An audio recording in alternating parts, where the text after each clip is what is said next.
Chapter 22. Then Eliphaz the Temanite replied, Can a man be of benefit to God? Can even a wise man benefit him? What pleasure would it give the Almighty if you were righteous? What would he gain if your ways were blameless? Is it for your piety that he rebukes you and brings charges against you? Is not your wickedness great? Are not your sins endless? You demanded security from your brothers for no reason. You stripped men of their clothing, leaving them naked. You gave no water to the weary, and you withheld food from the hungry, though you were a powerful man, owning land, an honored man, living on it. And you sent widows away empty-handed and broke the strength of the fatherless. That is why snares are all around you, why sudden peril terrifies you, why it is so dark you cannot see, and why a flood of water covers you. Is not God in the heights of heaven? And see how lofty are the highest stars. Yet you say, What does God know? Does he judge through such darkness?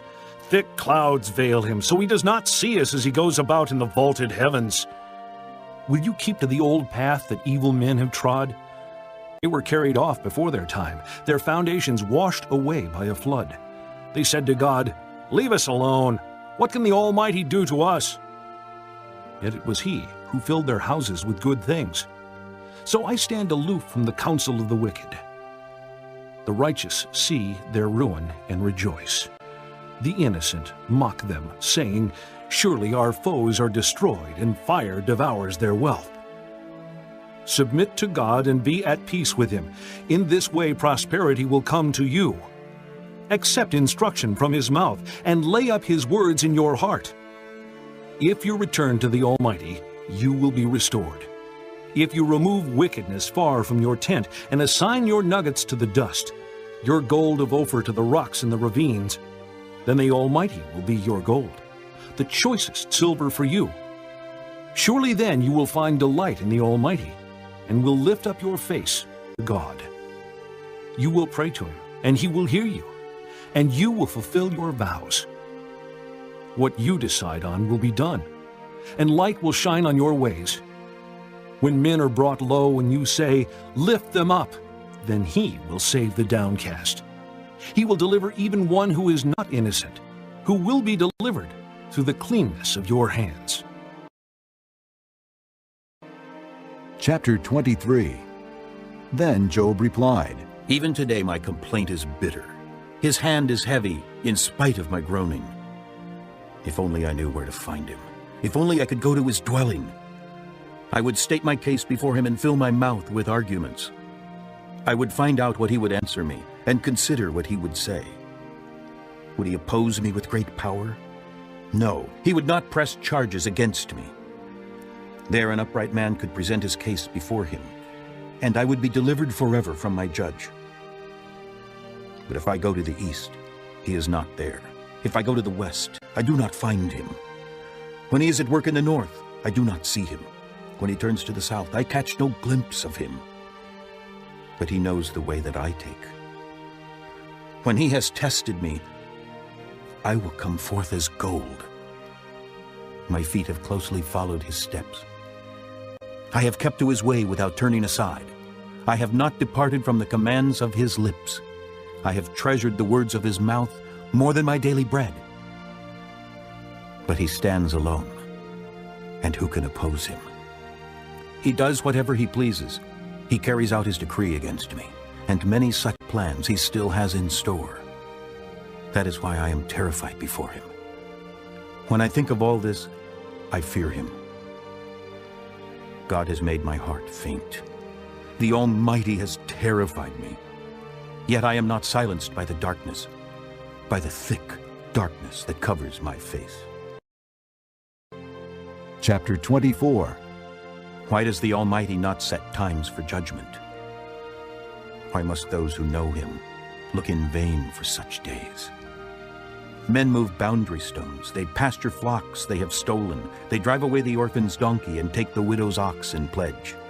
They thrust the needy from the path and force all the poor of the land into hiding. Like wild donkeys in the desert, the poor go about their labor of foraging food. The wasteland provides food for their children. They gather fodder in the fields and glean in the vineyards of the wicked. Lacking clothes, they spend the night naked. They have nothing to cover themselves in the cold. They are drenched by mountain rains and hug the rocks for lack of shelter. The fatherless child is snatched from the breast.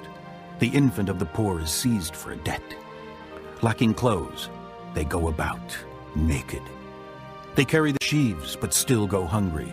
They crush olives among the terraces. They tread the wine presses, yet suffer thirst. The groans of the dying rise from the city, and the souls of the wounded cry out for help. But God charges no one with wrongdoing. There are those who rebel against the light, who do not know its ways or stay in its paths.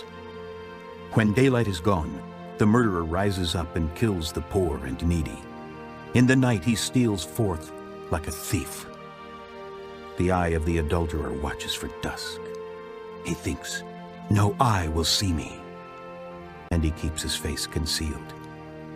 In the dark, men break into houses, but by day they shut themselves in. They want nothing to do with the light. For all of them, deep darkness is their morning. They make friends with the terrors of darkness. Yet they are foam on the surface of the water. Their portion of the land is cursed so that no one goes into the vineyards. As heat and drought snatch away the melted snow, so the grave snatches away those who have sinned. The womb forgets them. The worm feasts on them. Evil men are no longer remembered, but are broken like a tree. They prey on the barren and the childless woman, and to the widow show no kindness. But God drags away the mighty by his power. Though they become established, they have no assurance of life. He may let them rest in a feeling of security, but his eyes are on their ways. For a little while they are exalted, and then they are gone. They are brought low and gathered up like all others. They are cut off like heads of grain. If this is not so, who can prove me false and reduce my words to nothing? Chapter 25. Then Bildad the Shuhite replied, Dominion and awe belong to God. He establishes order in the heights of heaven. Can his forces be numbered? Upon whom does his light not rise? How then can a man be righteous before God? How can one born of woman be pure? If even the moon is not bright and the stars are not pure in his eyes, how much less man, who is but a maggot, a son of man, who is only a worm? Chapter 26. Then Job replied, How you have helped the powerless, how you have saved the arm that is feeble.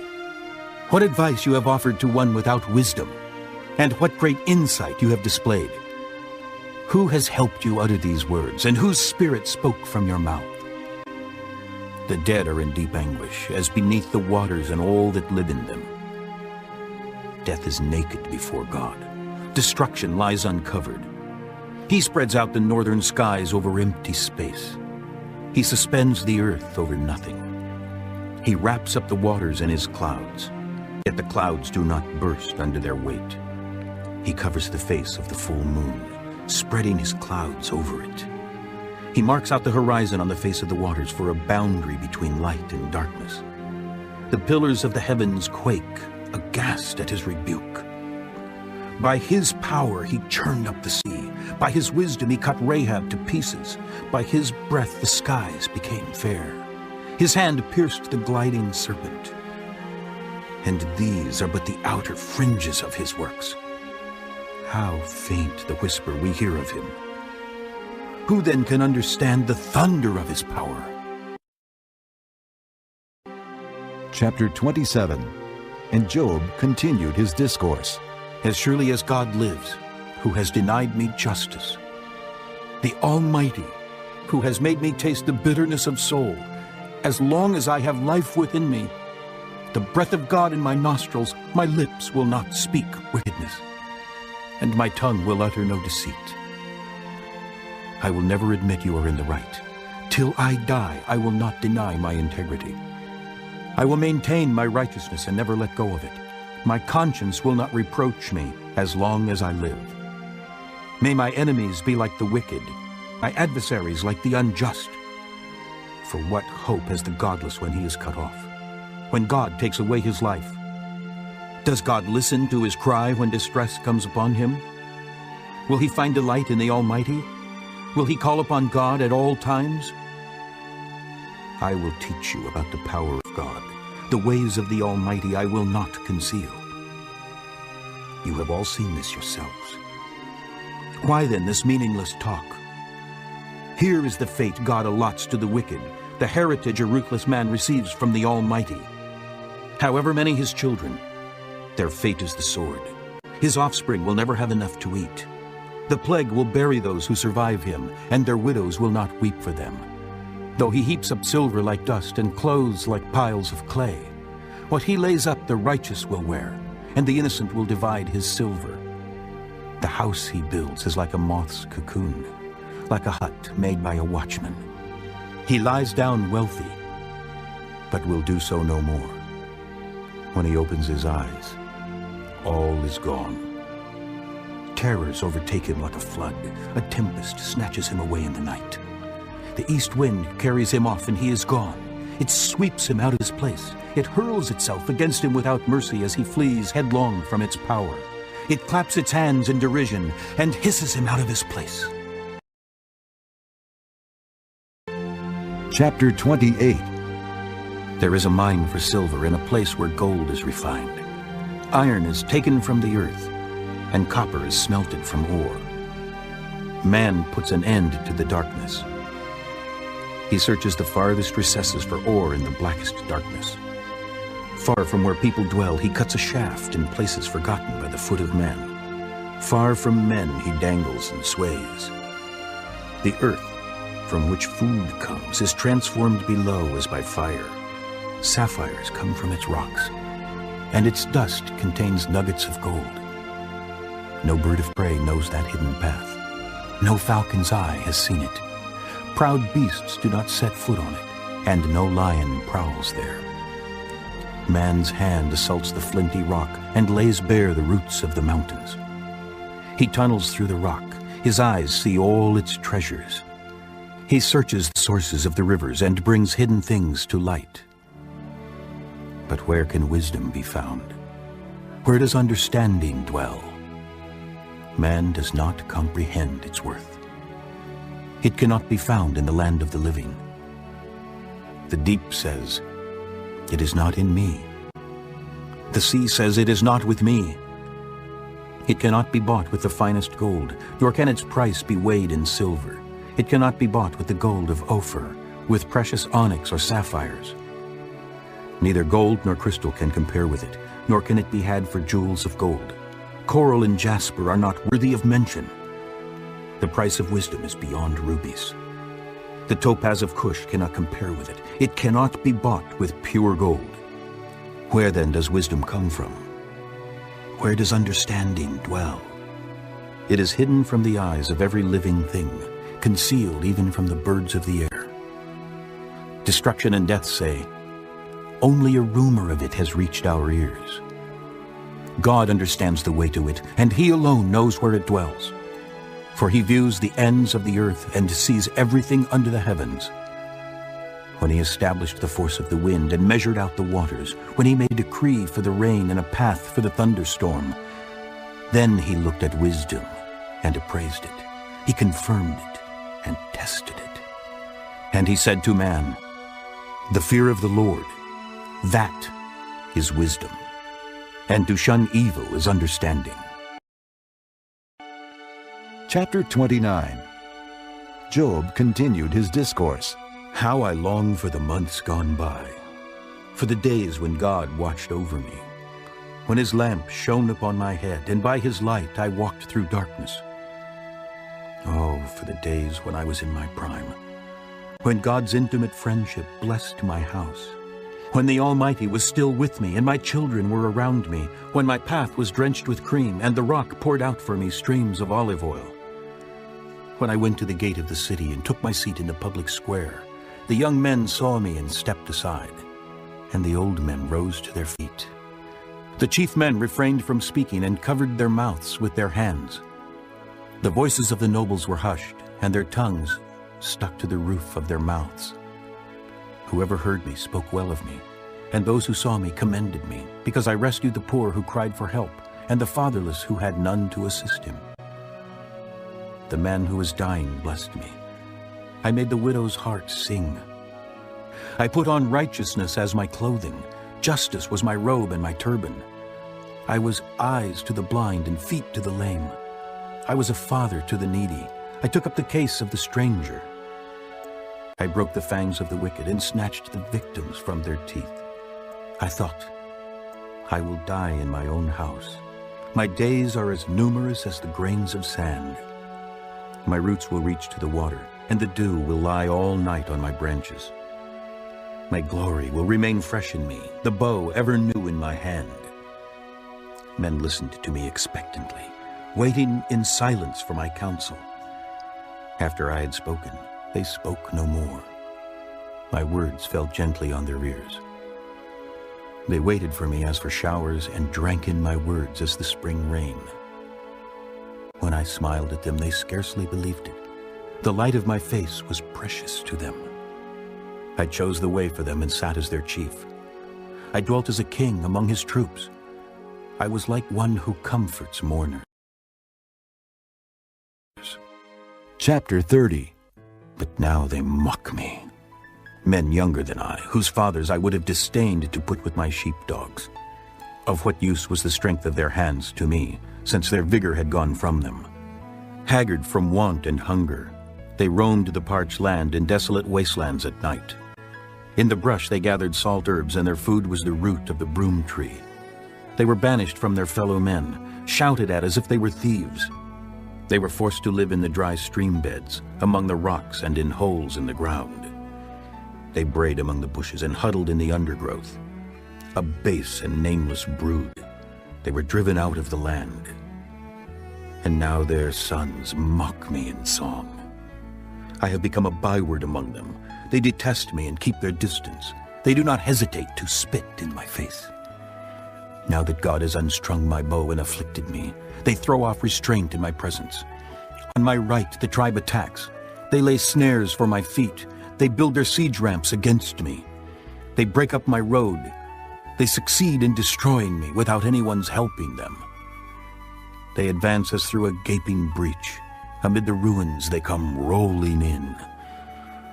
Terrors overwhelm me. My dignity is driven away as by the wind. My safety vanishes like a cloud. And now my life ebbs away. Days of suffering grip me. Night pierces my bones. My gnawing pains never rest. In his great power, God becomes like clothing to me. He binds me like the neck of my garment. He throws me into the mud, and I am reduced to dust and ashes. I cry out to you, O God, but you do not answer. I stand up, but you merely look at me.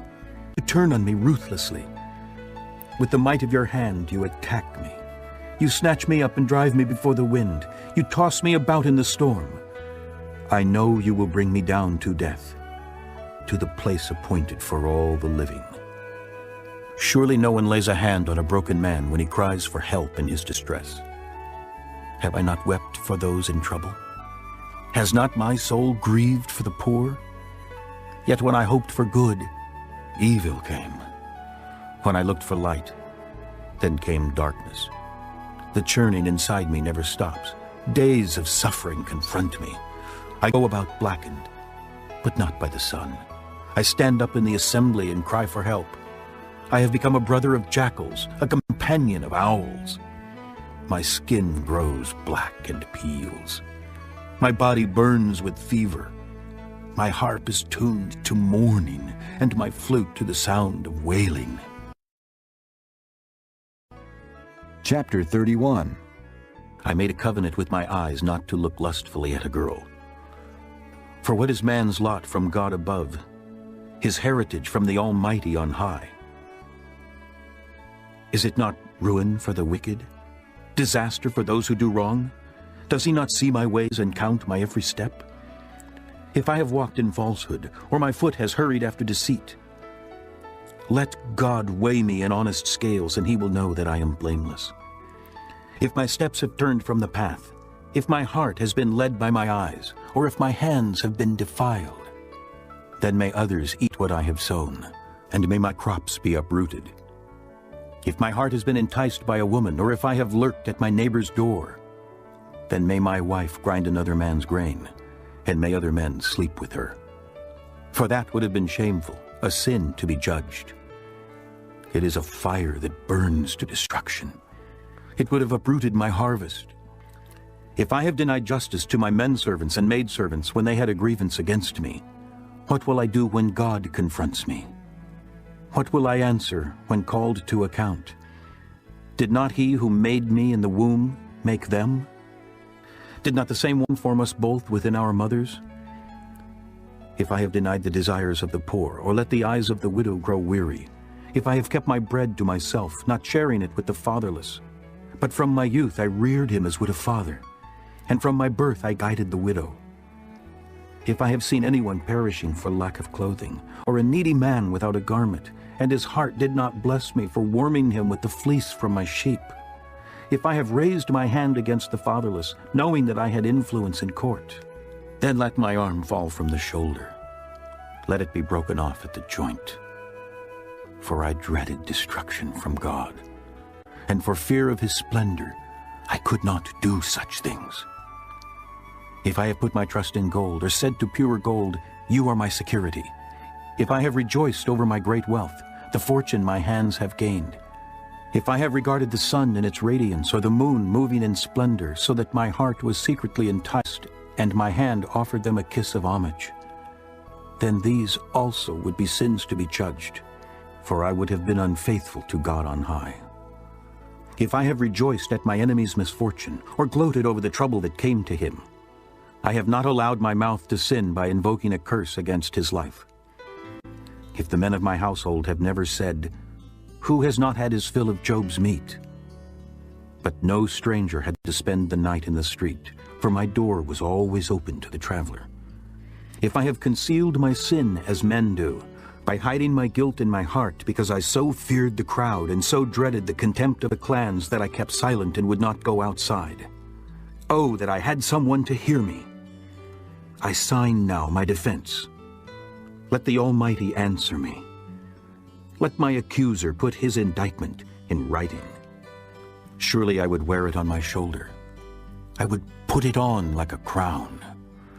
I would give him an account of my every step. Like a prince I would approach him. If my land cries out against me and all its furrows are wet with tears, if I have devoured its yield without payment, or broken the spirit of its tenants, then let briars come up instead of wheat, and weeds instead of barley. The words of Job are ended. Chapter 32. So these three men stopped answering Job, because he was righteous in his own eyes.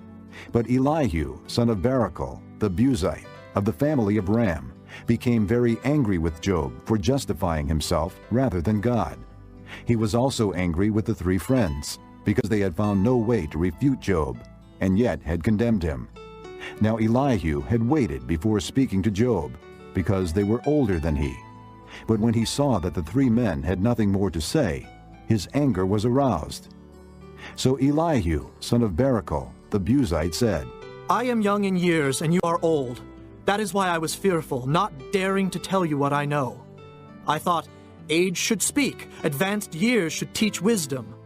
But it is the spirit in a man, the breath of the Almighty, that gives him understanding.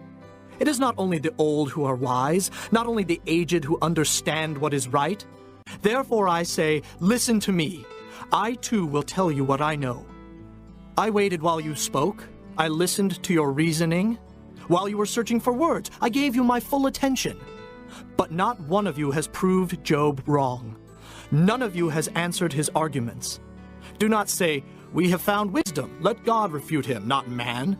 But Job has not marshaled his words against me, and I will not answer him with your arguments. They are dismayed and have no more to say. Words have failed them. Must I wait now that they are silent, now that they stand there with no reply? I too will have my say. I too will tell what I know. For I am full of words, and the spirit within me compels me. Inside I am like bottled up wine, like new wineskins ready to burst. I must speak and find relief. I must open my lips and reply. I will show partiality to no one, nor will I flatter any man, for if I were skilled in flattery, my Maker would soon take me away. Chapter 33. But now, Job, listen to my words. Pay attention to everything I say. I am about to open my mouth. My words are on the tip of my tongue. My words come from an upright heart. My lips sincerely speak what I know. The Spirit of God has made me. The breath of the Almighty gives me life. Answer me then if you can. Prepare yourself and confront me. I am just like you before God. I too have been taken from clay. No fear of me should alarm you, nor should my hand be heavy upon you. But you have said in my hearing, I heard the very words, I am pure and without sin. I am clean and free from guilt. Yet God has found fault with me. He considers me his enemy. He fastens my feet in shackles. He keeps close watch on all my paths. But I tell you, in this you are not right, for God is greater than man. Why do you complain to him that he answers none of man's words? For God does speak, now one way, now another, though man may not perceive it. In a dream, in a vision of the night, when deep sleep falls on men as they slumber in their beds, he may speak in their ears and terrify them with warnings, to turn man from wrongdoing and keep him from pride, to preserve his soul from the pit, his life from perishing by the sword. Or a man may be chastened on a bed of pain with constant distress in his bones, so that his very being finds food repulsive and his soul loathes the choicest meal. His flesh wastes away to nothing, and his bones, once hidden, now stick out. His soul draws near to the pit, and his life to the messengers of death. Yet if there is an angel on his side as a mediator, 1 out of 1,000, to tell a man what is right for him, to be gracious to him and say, spare him from going down to the pit. I have found a ransom for him. Then his flesh is renewed like a child's. It is restored as in the days of his youth. He prays to God and finds favor with him. He sees God's face and shouts for joy. He is restored by God to his righteous state. Then he comes to men and says, I sinned and perverted what was right, but I did not get what I deserved. He redeemed my soul from going down to the pit, and I will live to enjoy the light. God does all these things to a man, twice, even 3 times, to turn back his soul from the pit, that the light of life may shine on him. Pay attention, Job, and listen to me. Be silent, and I will speak. If you have anything to say, answer me. Speak up, for I want you to be cleared. But if not, then listen to me. Be silent, and I will teach you wisdom. Chapter 34. Then Elihu said, Hear my words, you wise men. Listen to me, you men of learning. For the ear tests words as the tongue tastes food. Let us discern for ourselves what is right. Let us learn together what is good. Job says, I am innocent, but God denies me justice. Although I am right, I am considered a liar. Although I am guiltless, his arrow inflicts an incurable wound. What man is like Job, who drinks scorn like water? He keeps company with evildoers. He associates with wicked men, for he says, It profits a man nothing when he tries to please God. So listen to me, you men of understanding. Far be it from God to do evil, from the Almighty to do wrong. He repays a man for what he has done. He brings upon him what his conduct deserves. It is unthinkable that God would do wrong, that the Almighty would pervert justice. Who appointed him over the earth? Who put him in charge of the whole world? If it were his intention and he withdrew his spirit and breath, all mankind would perish together and man would return to the dust. If you have understanding, hear this. Listen to what I say. Can he who hates justice govern? Will you condemn the just and mighty one? Is he not the one who says to kings, "You are worthless," and to nobles, "You are wicked," who shows no partiality to princes and does not favor the rich over the poor, for they are all the work of his hands? They die in an instant, in the middle of the night. The people are shaken and they pass away. The mighty are removed without human hand. His eyes are on the ways of men. He sees their every step. There is no dark place, no deep shadow where evildoers can hide. God has no need to examine men further, that they should come before him for judgment. Without inquiry, he shatters the mighty and sets up others in their place. Because he takes note of their deeds, he overthrows them in the night, and they are crushed. He punishes them for their wickedness, where everyone can see them, because they turned from following him and had no regard for any of his ways. They caused the cry of the poor to come before him, so that he heard the cry of the needy. But if he remains silent, who can condemn him? If he hides his face, who can see him? Yet he is over man and nation alike, to keep a godless man from ruling, from laying snares for the people. Suppose a man says to God, "I am guilty but will offend no more. Teach me what I cannot see. If I have done wrong, I will not do so again." Should God then reward you on your terms when you refuse to repent? You must decide, not I. So tell me what you know. Men of understanding declare, wise men who hear me say to me, "Job speaks without knowledge. His words lack insight." Oh, that Job might be tested to the utmost for answering like a wicked man. To this sin he adds rebellion. Scornfully he claps his hands among us and multiplies his words against God. Chapter 35. Then Elihu said, Do you think this is just? You say, "I will be cleared by God." Yet you ask him, "What profit is it to me, and what do I gain by not sinning?" I would like to reply to you and to your friends with you. Look up at the heavens and see. Gaze at the clouds so high above you. If you sin, how does that affect him? If your sins are many, what does that do to him? If you are righteous, what do you give to him, or what does he receive from your hand? Your wickedness affects only a man like yourself, and your righteousness only the sons of men.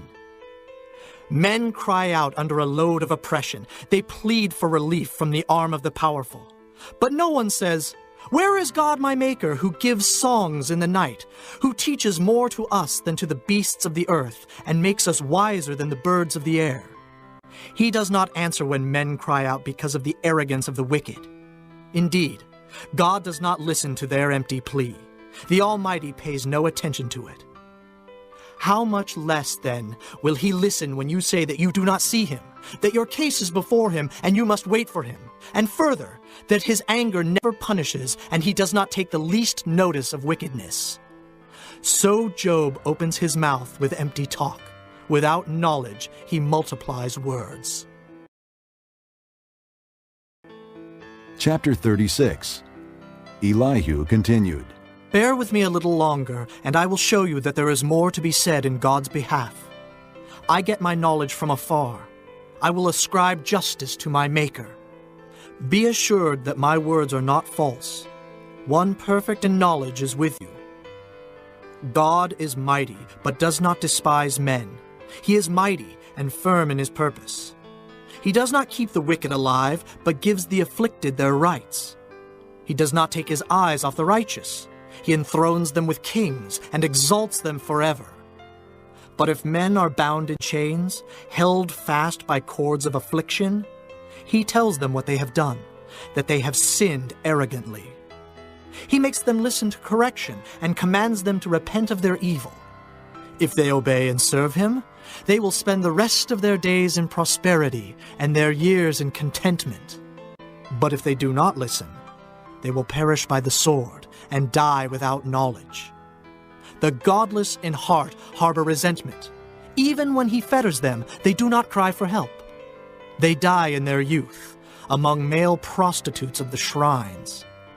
But those who suffer, he delivers in their suffering. He speaks to them in their affliction. He is wooing you from the jaws of distress to a spacious place free from restriction, to the comfort of your table laden with choice food. But now you are laden with the judgment due the wicked. Judgment and justice have taken hold of you. Be careful that no one entices you by riches. Do not let a large bribe turn you aside. Would your wealth, or even all your mighty efforts, sustain you so you would not be in distress? Do not long for the night, to drag people away from their homes. Beware of turning to evil, which you seem to prefer to affliction. God is exalted in his power. Who is a teacher like him? Who has prescribed his ways for him, or said to him, "You have done wrong"? Remember to extol his work, which men have praised in song. All mankind has seen it. Men gaze on it from afar. How great is God, beyond our understanding! The number of his years is past finding out. He draws up the drops of water which distill as rain to the streams. The clouds pour down their moisture, and abundant showers fall on mankind. Who can understand how he spreads out the clouds, how he thunders from his pavilion? See how he scatters his lightning about him, bathing the depths of the sea. This is the way he governs the nations and provides food in abundance. He fills his hands with lightning and commands it to strike its mark. His thunder announces the coming storm. Even the cattle make known its approach. Chapter 37. At this my heart pounds and leaps from its place. Listen. Listen to the roar of his voice, to the rumbling that comes from his mouth. He unleashes his lightning beneath the whole heaven and sends it to the ends of the earth. After that comes the sound of his roar. He thunders with his majestic voice. When his voice resounds, he holds nothing back. God's voice thunders in marvelous ways. He does great things beyond our understanding. He says to the snow, "Fall on the earth," and to the rain shower, "Be a mighty downpour," so that all men he has made may know his work. He stops every man from his labor. The animals take cover. They remain in their dens. The tempest comes out from its chamber, the cold from the driving winds. The breath of God produces ice, and the broad waters become frozen. He loads the clouds with moisture. He scatters his lightning through them. At his direction, they swirl around over the face of the whole earth to do whatever he commands them. He brings the clouds to punish men, or to water his earth and show his love. Listen to this, Job. Stop and consider God's wonders. Do you know how God controls the clouds and makes his lightning flash? Do you know how the clouds hang poised, those wonders of him who is perfect in knowledge? You who swelter in your clothes when the land lies hushed under the south wind, can you join him in spreading out the skies, hard as a mirror of cast bronze? Tell us what we should say to him. We cannot draw up our case because of our darkness. Should he be told that I want to speak? Would any man ask to be swallowed up? Now no one can look at the sun, bright as it is in the skies after the wind has swept them clean. Out of the north he comes in golden splendor. God comes in awesome majesty. The Almighty is beyond our reach and exalted in power. In his justice and great righteousness he does not oppress. Therefore, men revere him. For does he not have regard for all the wise in heart?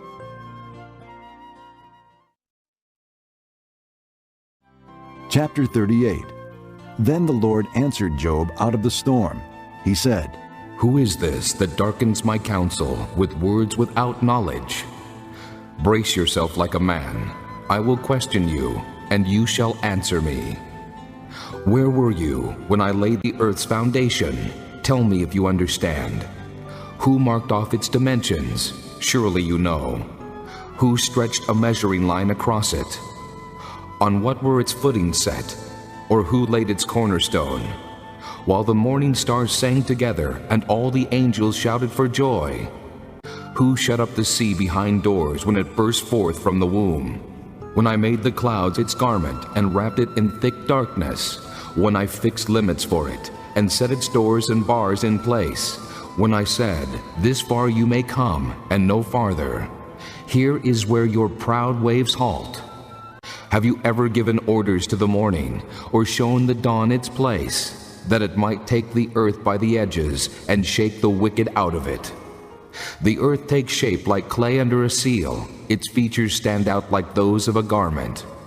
The wicked are denied their light, and their upraised arm is broken.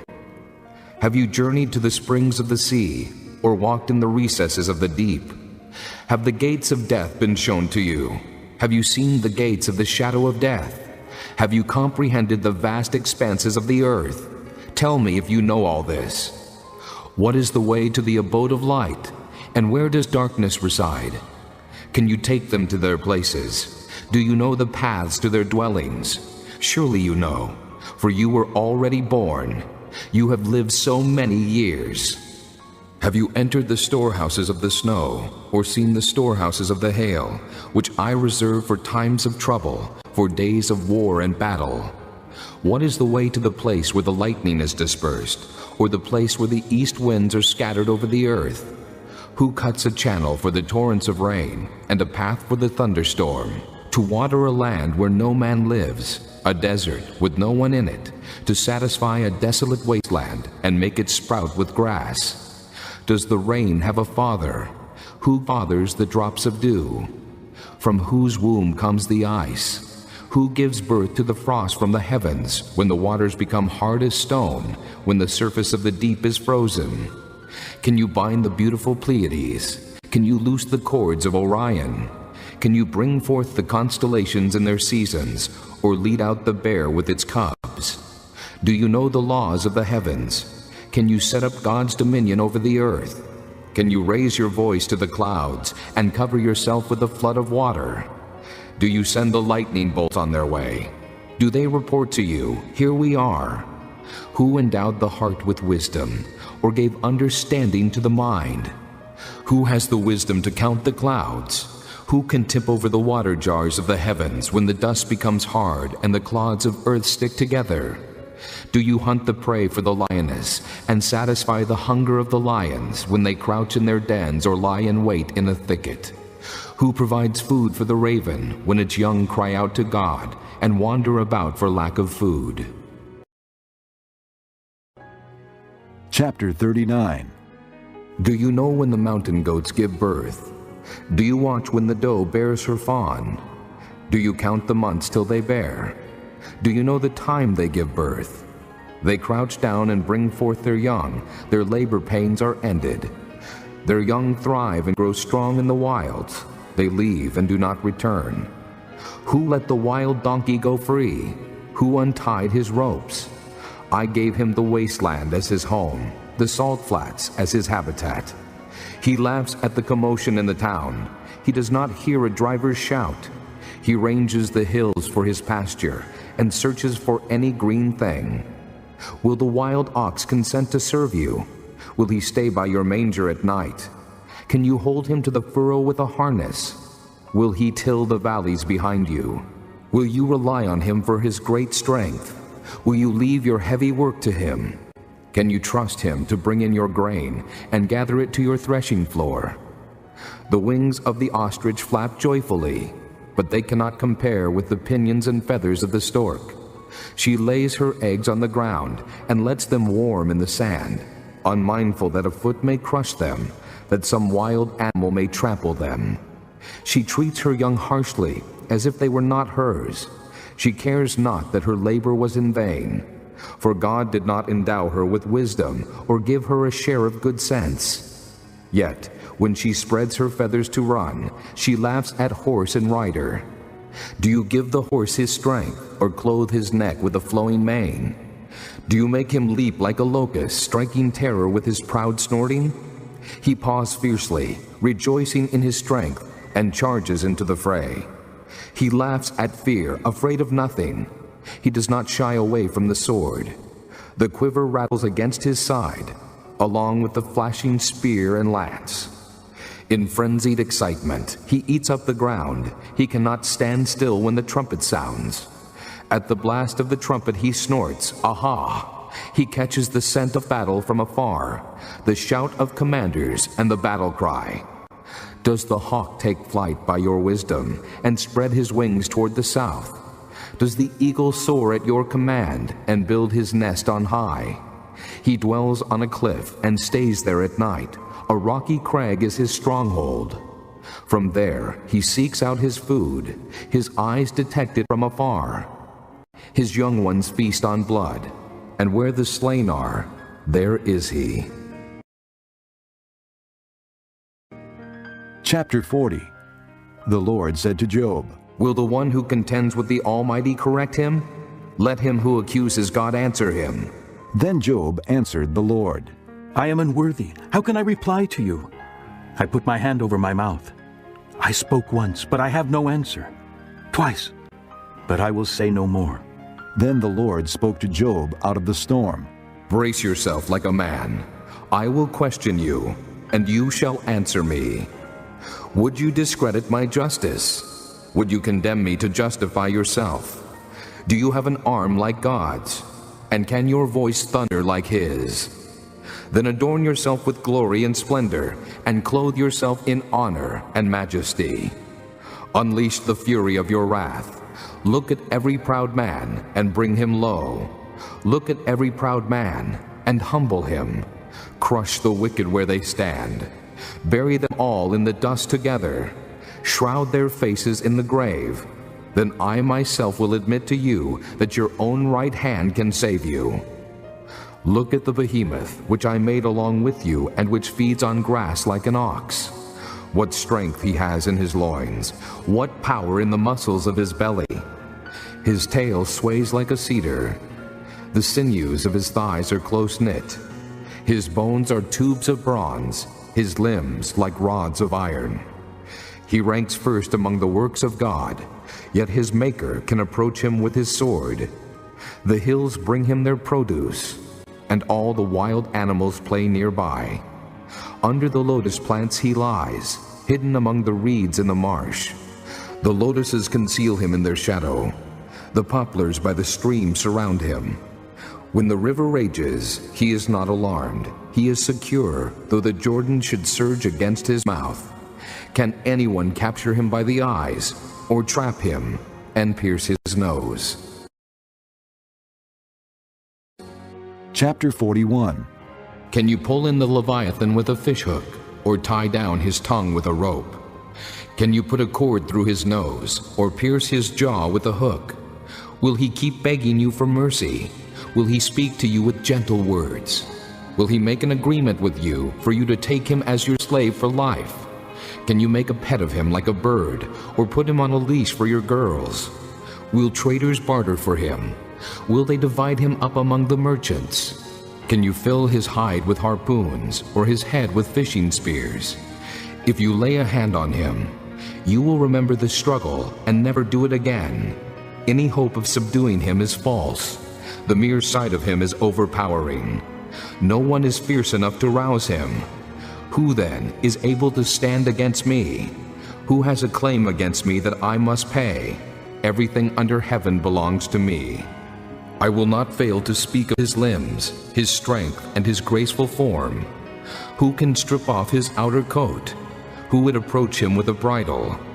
Who dares open the doors of his mouth, ringed about with his fearsome teeth? His back has rows of shields, tightly sealed together. Each is so close to the next that no air can pass between. They are joined fast to one another. They cling together and cannot be parted. His snorting throws out flashes of light. His eyes are like the rays of dawn. Firebrands stream from his mouth. Sparks of fire shoot out. Smoke pours from his nostrils as from a boiling pot over a fire of reeds. His breath sets coals ablaze, and flames dart from his mouth. Strength resides in his neck, dismay goes before him. The folds of his flesh are tightly joined, they are firm and immovable. His chest is hard as rock, hard as a lower millstone. When he rises up, the mighty are terrified. They retreat before his thrashing. The sword that reaches him has no effect, nor does the spear, or the dart, or the javelin. Iron he treats like straw, and bronze like rotten wood. Arrows do not make him flee. Sling stones are like chaff to him. A club seems to him but a piece of straw. He laughs at the rattling of the lance. His undersides are jagged potsherds, leaving a trail in the mud like a threshing sledge. He makes the depths churn like a boiling cauldron, and stirs up the sea like a pot of ointment. Behind him he leaves a glistening wake. One would think the deep had white hair. Nothing on earth is his equal, a creature without fear. He looks down on all that are haughty. He is king over all that are proud.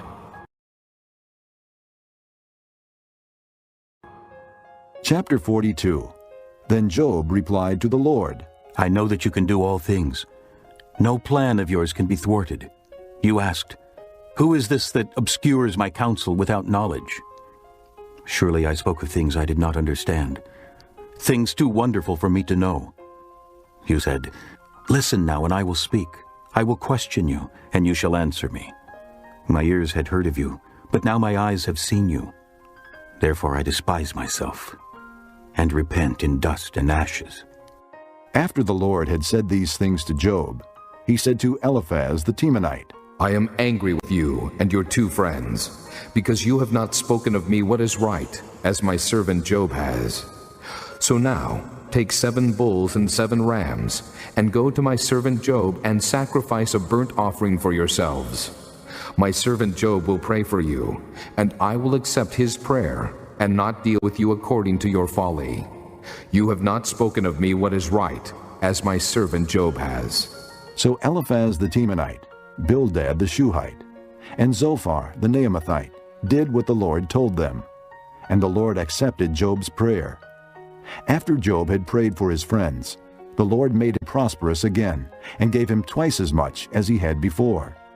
All his brothers and sisters, and everyone who had known him before, came and ate with him in his house. They comforted and consoled him over all the trouble the Lord had brought upon him, and each one gave him a piece of silver and a gold ring. The Lord blessed the latter part of Job's life more than the first. He had 14,000 sheep, 6,000 camels, 1,000 yoke of oxen, and 1,000 donkeys. And he also had 7 sons and 3 daughters. The first daughter he named Jemimah, the second Keziah, and the third Keren-Happuch. Nowhere in all the land were there found women as beautiful as Job's daughters, and their father granted them an inheritance along with their brothers. After this, Job lived 140 years. He saw his children and their children to the 4th generation, and so he died, old and full of years.